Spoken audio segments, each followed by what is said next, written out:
Жеңше, қыздардың бәрі бұзылып кеткен қазір. Біз түнде кафеде болдық, кафенің іші түгел қыздар, 8 толмақ қыздар девичник құрып отырып алған. Неғып осы қит етсе кафеге барған қызы бұзылған дейсіңдер, а? Кафеге қандай адам барады? Ақшасы бар адам барады. Ақша қайдан болады? Жұмыстан болады. Жұмыс қайдан болады? Оқығаннан, білімнен болады. Көрдің ба? Қит етсе бұзылған дейсіңдер.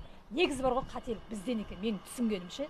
Біз не істейміз үйде? Қыз баланы оқыта береміз азынан кешке, ертең барған жерінде ұят болмасын, нанын тапсын, оқымаған демесін, білімді болсын қыз деген деп ше. А ер баланы не істейміз? Ұл баланы не істейміз? Өлмейді, стройка жасаса да, қой бақса да, еркек қой дейміз. Көрдің ба? Сол үшін қыз бен баланы бірдей оқыту керек. Бұзылған деп айтуға болмайды. Сонда қыздар бұзылмаған ғой, біз түсіндім болды. Біз мен екен ғой дұрыс түсінбей жүрген. Негізі жеңше бар ғой, біраз адам дұрыс түсінбей жүр негізі. Дұрыс түсінбеу керек емес, айналайын. Бұзылмаған ешкім. Ұл балада, қыз балада бұзылмаған. Просто білім керек.